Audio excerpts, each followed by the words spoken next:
The valet handed me a claim ticket like he was offering communion, and I took it without smiling, because the last thing I needed was another man pretending this place meant something sacred. Caldwell's mansion sat on a hill that used to be pasture, all cantilevered bravado and glass walls throwing moonlight across a lawn trimmed to military standards. The kind of showpiece that says money can beat gravity if you throw enough steel at it and ignore the soil report. I looked at the western span and counted 3 sins before I'd even hit the steps. Overextended beams, decorative load that wasn't really decorative, and a balcony that flexed under conversation the way a lie flexes under cross-examination. And I told myself to shut up, because my wife had earned a night without my running commentary on bad decisions. Sarah smoothed her dress, checked the line of her lipstick in the side mirror, and forced a smile that made me want to take her hand and skip the entire evening. "It's just 4 hours," she said, like a nurse talking down a stubborn patient. "He invited the whole senior team, and the board member's son is here. I need to be seen." "Being seen isn't the same as being respected," I said, and I watched the words land, because we've had that argument before and it never wins me any points. I tucked the ticket into my wallet, offered her my arm, and we walked up the travertine steps that already showed hairline cracks you could feel with a fingernail, and I thought, of course, because pressure finds the weakness, always. Inside, the house sounded expensive. Glass clinks that never happen over tap beer, laughter with a head tilt, and a jazz trio punching above scale for a corporate party where the host liked to be told he had taste. Harrison Caldwell moved through the room like a man with mirrors for eyes, a handshake here, a chin tilt there, the kind of host who learned your first name so you'd forget he never learned anything else. Sarah's fingers tightened on my forearm when she spotted him, that microsecond of brace before contact, and then the smile clicked on and she was the version of herself Caldwell saw at work. Sharp, gracious, professional, the woman who had built the Nexus strategy brick by brick while he held the ribbon at the groundbreaking. "Sarah," he boomed, cutting across a knot of executives with his tumbler lifted. "You made it." And he gave me the quick appraisal people do when they'd rather you were a coat rack. "Mike, right? The building guy." "Structural engineer," I said, because words matter, and he laughed like we were old friends who agreed that details were for staff. He led us to a cluster of people orbiting him too closely. VPs, a brand director who used the word disrupt like a prayer, a junior analyst gripping a glass as though promotions were dissolved in Merlot, and he began the stories, all with him in the center and the jokes landing on someone safely absent, the way men like him inoculate a room against sincerity. I studied the ceiling truss over the great room, because it relaxed me to map load paths when conversation ran on fumes. The truss tied into a column wrapped in walnut, beautiful, yes, but I knew the metal hid fatigue you wouldn't see until it mattered, and that is how these houses fail, not in a storm, but because time keeps score. Sarah excused herself to find the ladies' room, leaving me with a circle of people swapping synonyms for synergy. And I was half a sentence from following her when the bartender slid a bourbon I hadn't ordered across the counter. "Eliza Chun," the woman said, lifting her glass in salute. "Corporate counsel. Independent. I do work for firms who don't like bleeding out in public. Your wife is the only person in this room who looked like she was here to work and not be photographed." I took the bourbon but not the bait because smart people fish with flattery. "Mike," I said, "I build things that aren't supposed to fall down." She smiled like we understood each other, and maybe we did. "Then you'll appreciate this," she said, leaning on the bar with one elbow. "Your host likes to build on other people's foundations. Women, mostly. He calls it mentorship until the press release hits, and then it's vision." I felt that old heat climb my back, the kind that makes your jaw turn into a vice, and I kept my face plain. "You have names? Or is this cocktail gossip?" "Settlements aren't fairy tales," she said, and she listed 2 women I didn't know and one I did. A product manager Sarah had defended 6 months ago when the rumor mill tried to grind her down. "Patterns, Mr. Donovan. They look like luck if you squint, but law is like physics. What goes up without support eventually comes down on someone's head." "Why tell me?" "Because I watched your wife pitch Nexus to a table of men who didn't deserve to see half of it," Eliza said, her voice going flat, professional, like a blueprint. "And because you look like a man who understands leverage, even if you'd rather lift with your hands." Sarah reappeared at my side with that composed brightness she uses when she knows a camera might be near. She introduced herself, and Eliza slid away into the room like a knife back into a drawer, leaving the bourbon and a warning. Sarah touched my sleeve. "Be nice," she said softly. "We need a clean night." "Clean?" I said, staring past her shoulder at Caldwell holding court under that tired truss. "Then let's start by staying out from under anything that might fail." She squeezed my hand, a private signal I've known since we could only afford pizza on Fridays, and we moved back into Harrison's orbit, where the jokes got louder, the checkbooks got braver, and the house pretended not to be built on glass. I took a slow drink and set the bourbon down untouched, because some gifts come with strings you can't see until they pull tight. I didn't know it yet, but the first crack had already sounded. You only hear it if you're listening for pressure, and I was. The bourbon sat untouched, amber catching light from a chandelier that probably cost more than my first truck. Sarah had drifted back into the current of executives, laughing on cue, posture perfect. I stayed at the bar, the one place in Caldwell's house where glass didn't matter. Bars are built for weight. They take elbows, secrets, the kind of truth you can only say when your drink gives you cover. Eliza Chun leaned against the rail like she owned it. No pearls, no glittering dress, just a black sheath and a silver bracelet you'd miss if you weren't looking. She had the posture of someone who didn't need anyone to announce her presence. That caught my attention more than anything she said. "You looked like a man doing math in his head," she said. "Am I right?" I shrugged. "Bad design keeps me up at night. Bad people keep me up longer." Her lips twitched. "Then you'll want to hear this." She lowered her voice just enough to make me lean in. "Harrison Caldwell has a habit. He takes what isn't his. Ideas, credit, sometimes more. Women who work for him usually end up either on the fast track or quietly gone. Guess which depends on whether they play along." I stared at the bourbon, then back at her. "That cocktail gossip again?" She met my eyes without blinking. "Patterns, not gossip. 2 settlements in the last 5 years. Both women left with sealed agreements and resumes they didn't deserve to have tarnished. Have you ever heard of Maria Lopez?" I frowned. Sarah mentioned her once. Smart analyst. Just disappeared. "Disappeared because she was erased," Eliza said. "Caldwell presented her work as his, shoved her out, and the board wrote a check. Case closed." I let out a low whistle. "And nobody stopped him?" "People tried. The ones who stuck around don't make partners here. Harrison plays a long game. Charm the board, intimidate the staff, bury the rest in paperwork." The bourbon burned my nose, though I hadn't touched it. I thought of Sarah upstairs earlier in the week, redrafting slides at 2 in the morning because Caldwell wanted them cleaner. She'd said he was picky, detail-oriented. I'd bought that excuse because marriage works better when you don't dissect every complaint. But Eliza was opening up cracks I couldn't ignore. "What's your angle?" I asked. "Nobody gives warnings for free." She tilted her head, bracelet catching the bar light. "My angle is leverage. Harrison's house of cards is tall but hollow. I don't care if he stays standing or not, but I hate seeing smart women ground down while he collects the applause. Your wife looks like she's got the brains and the grit to survive him, maybe even beat him. She just needs to know she's not crazy." "She's not crazy," I said, more sharply than I intended. "She's smarter than any clown in this room." "Good," Eliza said simply. "Then tell her to keep records. Tell her to watch who repeats her words in meetings. Harrison's favorite trick is to steal language. Turn her sentences into his own until people forget who thought them first." I wanted to storm through the room right then, drag Caldwell out by his starched collar, and snap that glass facade he called a reputation. But my father always said anger without patience is just noise. And I wasn't here to make noise. Not yet. Sarah reappeared at my side, cheeks flushed from smiling, holding a glass of white wine she probably didn't want. She gave me a look, soft but purposeful, that said, "Don't embarrass me." I nodded because I understood her world demanded masks, while mine demanded foundations. Eliza slipped away into the crowd like she'd never been there, leaving behind only her warning and the faintest scent of lime from her gin.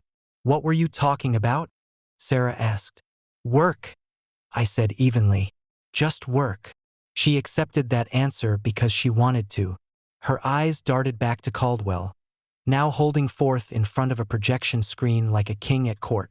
She excused herself and slid back into the circle. I finally took a sip of the bourbon.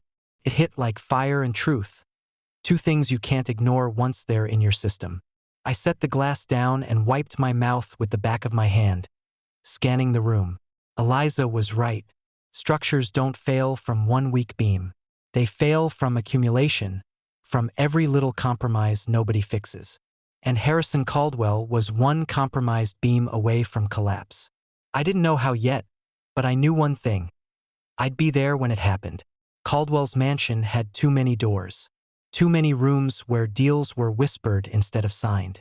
Around midnight, when the band slowed their set and half the guests drifted toward the terrace for cigars, Sarah slipped down a side hallway with a folder in hand. She didn't see me watching. I didn't follow right away. I counted to 20, then 30, before my boots carried me toward the same corridor. The hallway led to a paneled office with a half-open door. The hum of an air purifier masked voices, but not enough. Harrison's drawl carried through the gap. "This Nexus pitch, it's brilliant," he was saying. "And I appreciate your polish, Sarah. But let's be honest, vision comes from the top.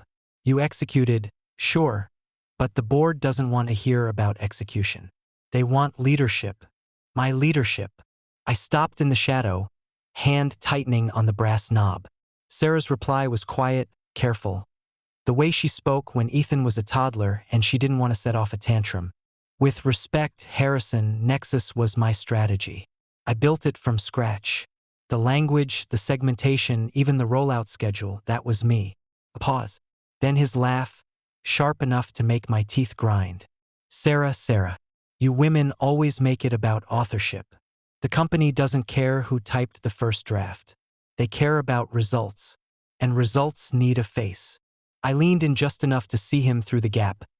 Harrison lounging against the desk, whiskey glass in hand, his free arms stretching across papers that looked like Sarah's drafts. She stood rigid, arms crossed, every muscle tight. He kept going, pouring poison with a smile. "Look, you'll still get recognition, partial credit. But the board doesn't want a marketing manager in the spotlight. They want a steady hand, someone who can talk numbers and wear the right suit. And between us, if you want to move up, you might want to think about presentation. Shorter skirts, sharper heels. You're bright, but you need to look marketable." My jaw clenched so hard it felt like rebar under strain. One more word, I told myself.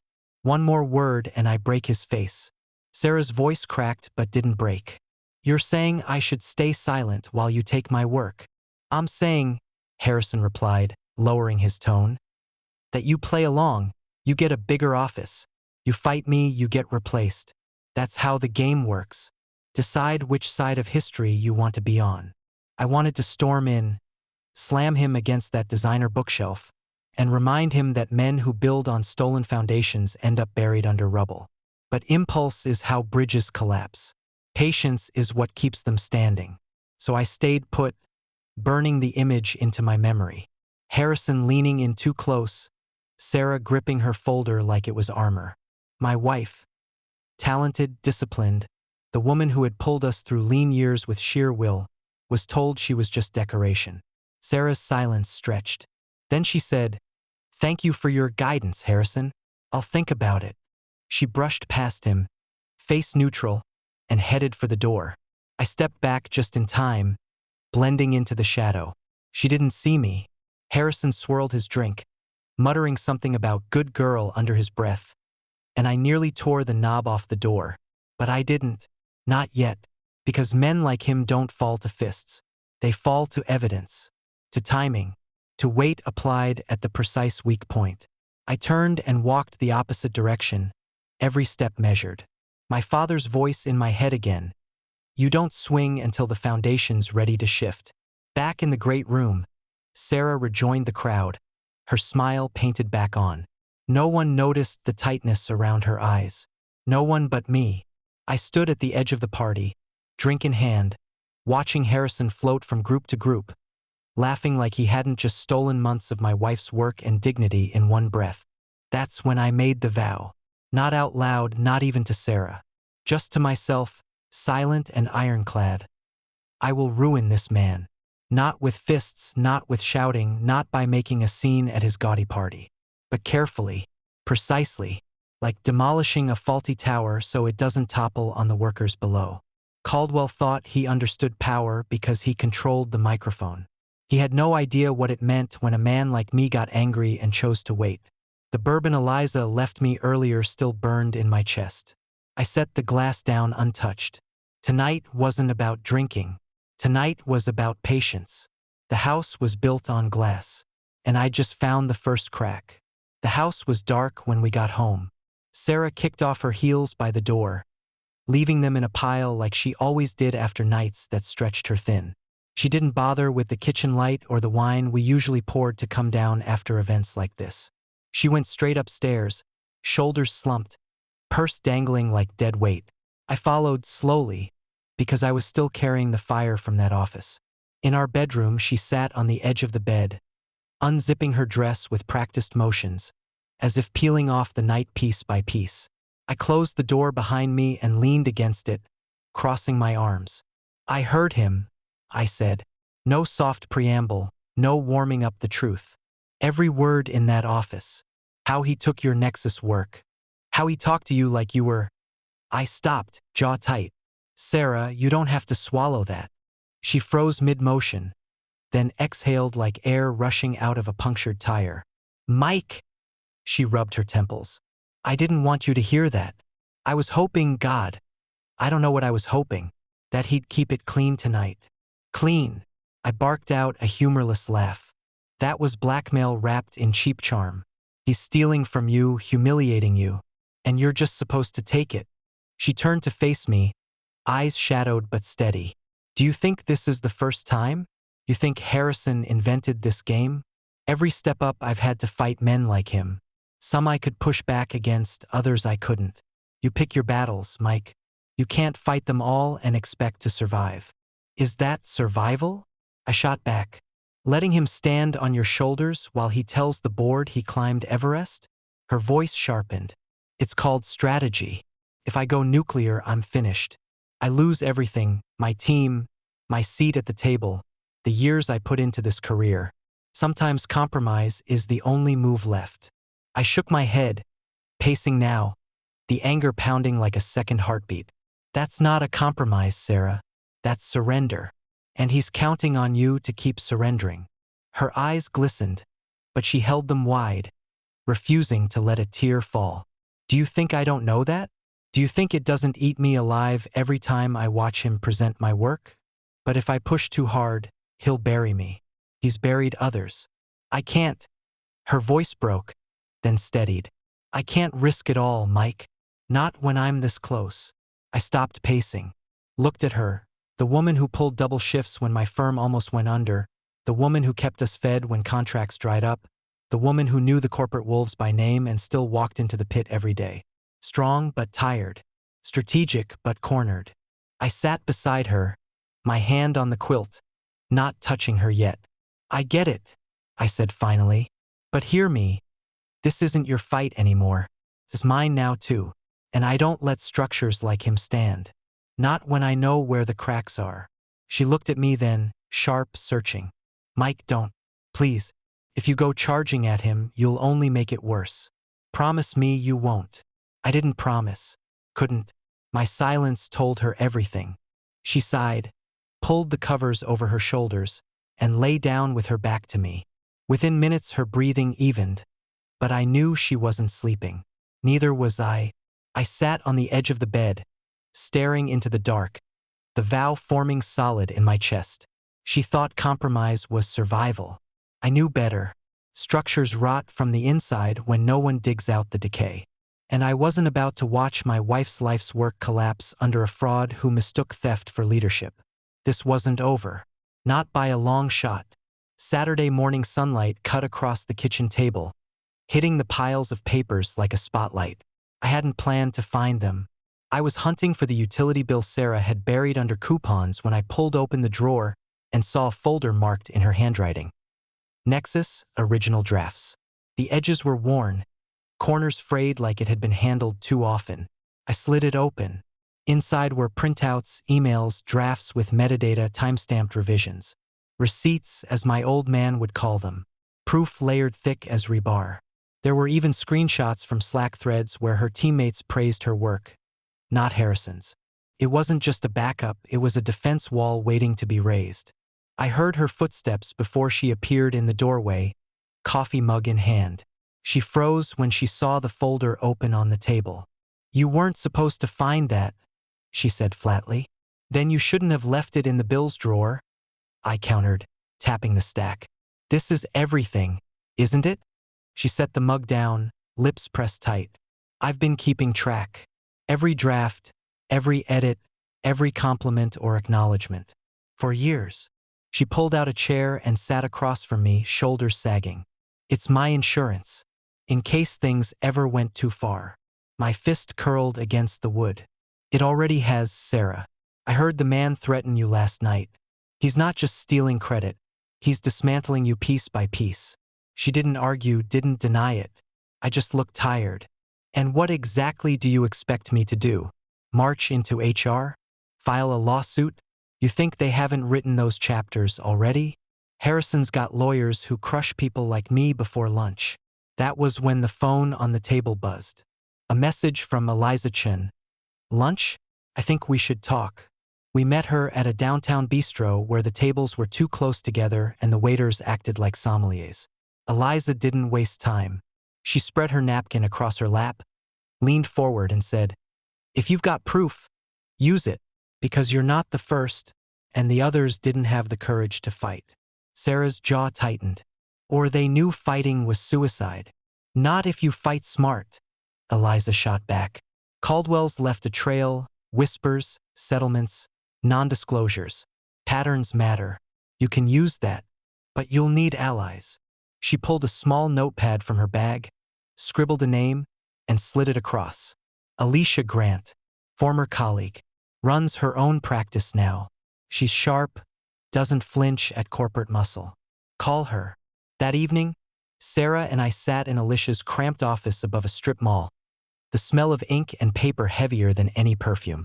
Alicia looked like she hadn't slept in a week, hair pulled back, glasses perched on her nose, but her voice was razor steel. "Litigation is a gamble," she said, flipping through the folder I'd brought. "Expensive, slow, and brutal. But leverage, that's quicker. Evidence like this? You don't fire it all at once. You let him know you could bury him. Then you wait. You make him nervous. Nervous men make mistakes." Sarah's eyes flicked to me, then back to Alicia. "So what? You're suggesting blackmail?" "Leverage," Alicia corrected sharply. "Blackmail's illegal. Leverage is negotiation. You don't demand money. You demand fairness, recognition, credit, and you make sure he knows the alternative is public ruin." I leaned forward, hands clasped. "And if he calls the bluff?" Alicia smiled thinly. "Then you stop bluffing." We drove home in silence, the city lights sliding across the windshield. Sarah held the folder tight on her lap like it was both a weapon and a shield. Finally, she said, "You're enjoying this." I looked at her. "Enjoying it? No, but I'm built for it." Harrison thinks life is politics. He's never met someone who understands structures. You apply pressure at the weakest point until the whole damn thing collapses. She didn't answer, but when we got home, she laid the folder on the dining table, opened her laptop, and began organizing files. Her hands shook, but not from fear, from focus. For the first time in months, I saw the spark back in her eyes. We weren't just surviving anymore. We were building, and Harrison Caldwell had no idea the ground beneath him was already shifting. By the following week, the kitchen table looked less like a place to eat breakfast and more like a command center. Sarah's drafts were stacked in color-coded binders. Post-it notes crawled across the surface like battle flags. And in the middle of it all sat Jordan Kim, my old college buddy turned IT specialist, his laptop glowing with lines of code I couldn't begin to follow. Jordan leaned back, pushing his glasses up his nose. "So let me get this straight. You want me to hijack Caldwell's presentation during the London board meeting?" Live. That's the idea, I said, arms folded. One glitch, one moment, and everyone sees Sarah's name attached to Nexus. No more hiding. Sarah looked nervous, twisting her pen between her fingers. It's risky, Mike. If it backfires, Harrison will claim sabotage. He'll spin it like I'm trying to undercut him. I'll look unstable. I leaned in. No, he'll look sloppy, because we'll do it clean. Just enough to show the truth. Then you step in with your presentation ready to go. You don't look desperate, you look prepared. Jordan whistled low. Technically doable. Caldwell will be running the slides off his tablet, linked to the projector. I can insert a patch that reveals the document's metadata, authorship stamps, creation logs. Basically, the system itself will testify. He tapped his keyboard. But it'll take precise timing. And if the system crashes too early, then I step in, Sarah finished. Her voice was steadier now. With my full presentation. No fumbling, no hesitation. Just the facts. I smiled at her, proud. That was the Sarah I knew. The woman who could command a room when the floor wasn't being stolen out from under her. Eliza joined us 2 nights later at a corner booth in a quiet bar. She scanned the folders before taking a sip of her martini. This is more than enough to rattle him. But understand, once you pull this trigger, there's no going back. He'll come after you. Reputation, job, maybe worse. Men like Harrison don't fall quietly. Then we make sure he doesn't get up again, I said. Sarah shot me a look, half warning, half gratitude. Eliza smirked. Careful, Mr. Donovan. Some people mistake anger for recklessness. But if you're as controlled as you look, this might actually work. She slid a business card across the table. Victoria Hargrove, London CEO. She hates Caldwell's guts but can't act without evidence. If Sarah impresses her at that meeting, she'll have an ally at the top. That's the weak point you're looking for. I pocketed the card. Then that's where we apply pressure. The nights that followed were long and wired. Sarah rehearsed her slides until her voice went hoarse, while Jordan fine-tuned the glitch app. I kept watch, making coffee, checking the locks, pacing like a man waiting for an earthquake he knew was coming. At one point, close to midnight, I found Sarah standing at the window, staring out at the streetlights. Her arms were crossed tight, but her chin was lifted. Are you sure about this? I asked softly. She didn't turn. I'm terrified, but I'm more terrified of doing nothing. I've given that man years of my life. If I stay silent now, then I've let him own me. I stepped up beside her, placing a hand on her shoulder. He doesn't own you, Sarah. He never did. And after London, everyone will know it. She exhaled, leaning into me for just a moment. Promise me one thing. What's that? Promise me you won't lose yourself in this fight. I need my husband, not just a soldier. I nodded, though part of me knew the line was already blurring. My anger wasn't a weapon anymore. It was fuel, and I intended to burn Harrison Caldwell's empire down to its foundations. On the night before the flight, Jordan dropped off the final program. It's ready, he said, sliding a USB across the table. Plug this into Caldwell's tablet dock before the meeting. The app will run invisible until the 3rd slide. Then, bam. Metadata reveal, system freeze. You'll have about 30 seconds before he panics. Sarah, that's your window. She picked up the drive, weighing it like it was dynamite. In a way, it was. Caught her eye. Tomorrow, he walks into his own trap. And we're the ones holding the detonator. Sarah didn't smile, but her eyes hardened. She tucked the USB into her bag and zipped it shut. Then let's make sure it goes off clean. For the first time in weeks, I felt calm. The plan was set. The structure was ready. And when the pressure hit, Harrison Caldwell was going to crack wide open. The London boardroom was all glass and chrome, the kind of space built to remind people they were replaceable. Sarah sat 2 chairs down from me, her hands folded on a leather folio, knuckles pale but steady.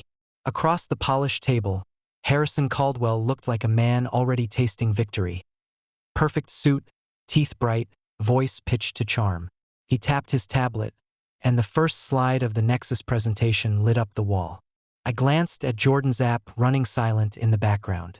Third slide. That was the trigger. My pulse slowed, not quickened. The way it always did before a controlled demolition. Harrison breezed through the opening, selling vision like it was bottled water.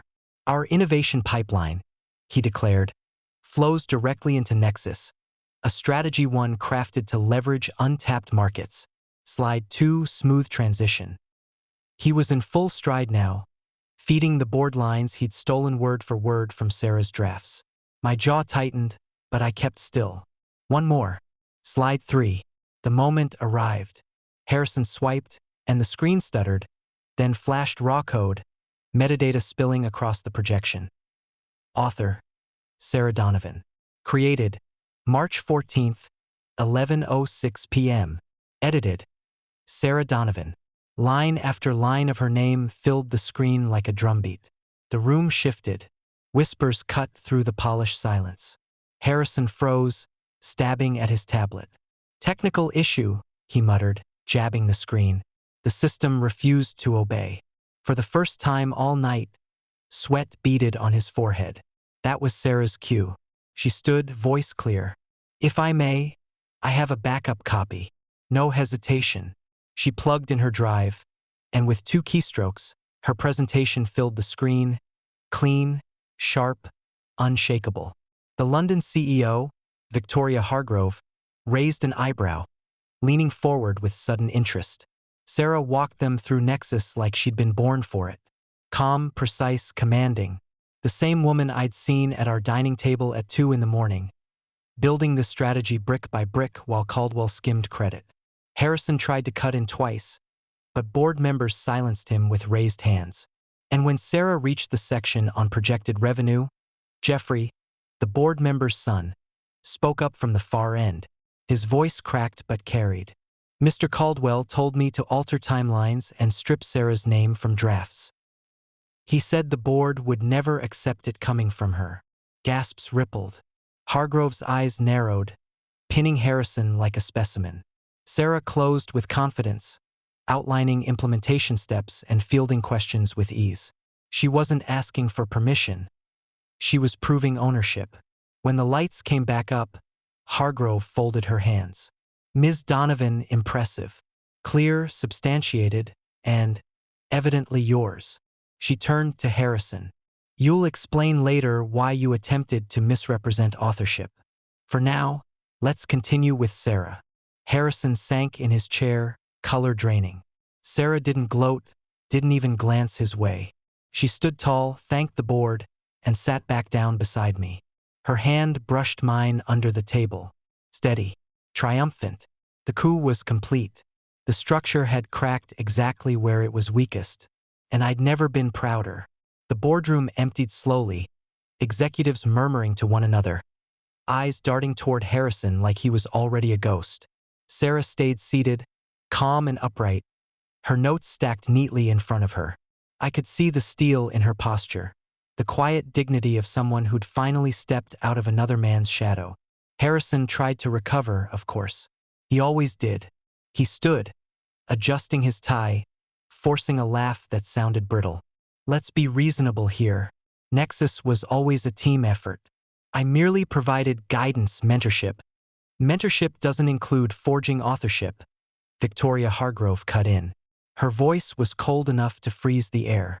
Nor does it involve intimidating subordinates. The evidence was plain, and the testimony corroborated it. She didn't raise her tone, but her authority filled the room. You've embarrassed this board, Mr. Caldwell. Pack your things. For a moment, Harrison looked like a man waiting for someone to rescue him. None did. Even his allies avoided his gaze. One by one, the people who had laughed at his jokes all night refused to stand in his corner. Security appeared, quiet, professional, already briefed. Harrison's face turned crimson. You can't do this to me. I built this division.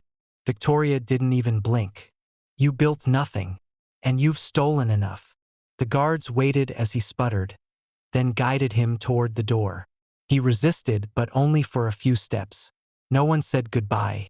The great Harrison Caldwell walked out smaller than I'd ever seen him, shoulders sagging, fury without teeth. Silence settled until Hargrove turned back to Sarah.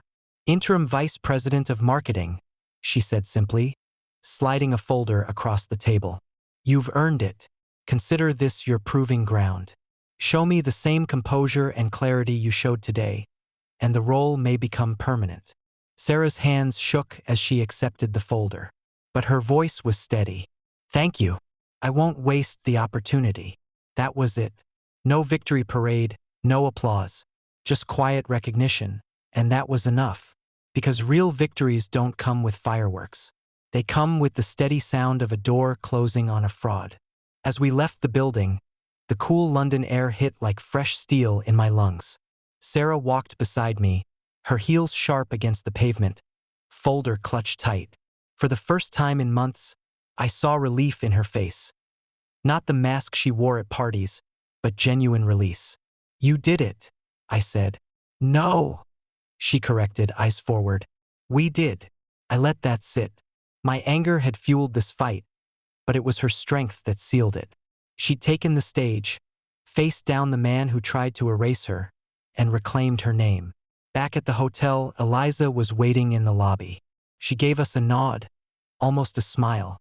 "Nicely done. The lawsuits will come. Others will step forward now. Harrison won't have the money or the power to silence them all." I didn't need to reply. I just put my hand on Sarah's back as we walked past, protective but proud. Harrison Caldwell was finished, and Sarah Donovan was finally free to rise. 6 months later, the storm had passed, though the echoes of it still followed us. Harrison Caldwell had landed at a mid-tier competitor, stripped of prestige, relegated to managing accounts no one cared about. Once a king in a glass castle, now a clerk pushing paper in a cubicle maze. Every so often his name surfaced in trade journals, but always in footnotes, never headlines. For a man who thrived on being the center of attention, that was the cruelest punishment: irrelevance. Sarah, meanwhile, had become the opposite, impossible to ignore. The interim title hadn't lasted long. Within 3 months, she was officially named Vice President of Marketing. Not long after, Victoria Hargrove herself offered her a bigger stage, President of North American Marketing for Hargrove International. It was a role Sarah accepted with the composure of someone who knew she had already fought the hardest battle of her career. I sat in the back of the conference hall the day she delivered her keynote at a leadership summit. She stood beneath the lights, her voice calm but commanding, walking a room full of executives through the lessons of documentation, preparation, and integrity. She didn't name Harrison, didn't need to. Instead, she spoke about the importance of structural integrity, a phrase that hit me square in the chest. Any system, whether a building or a business, stands only as long as its foundation holds, she said. If you let cracks spread unchecked, collapse is inevitable. But when you reinforce every joint, document every beam, and hold those in power accountable, you build something that lasts. The crowd applauded, but I just sat there, quiet and proud. That was my wife. The woman Harrison had tried to reduce to silence was now teaching others how to resist the same tactics. Afterward, young professionals, mostly women, lined up to shake her hand. I caught snippets of their words. "You inspired me. I'm going to start saving everything. You gave me courage." Sarah smiled, nodded, encouraged them without a hint of arrogance. She had become what Harrison pretended to be, a mentor. Later that night, back at home, we sat on the porch with a bottle of wine, the city lights blinking in the distance. She rested her head on my shoulder, quiet for a long time. "Have you ever thought about how close I came to giving up?" she asked softly. "Every day," I answered. "And every day I thank God you didn't." She smiled at that, though it was tinged with something heavier. "It wasn't just me. You wouldn't let me surrender." I kissed the top of her head. "I didn't build you, Sarah. You were already strong. I just reminded you where the cracks were." The night air was cool, the kind of steady calm that comes after a storm tears through and leaves the landscape sharper, cleaner. Harrison Caldwell was fading into history. Sarah Donovan was carving her name into it. And me? I finally understood what structural integrity meant. Not just in buildings, In marriage, in life, we hadn't just survived. We'd reinforced. We'd built something that would stand. Subscribe and stay one step ahead of cheaters. And trust me, the next story makes this one look like a fairy tale.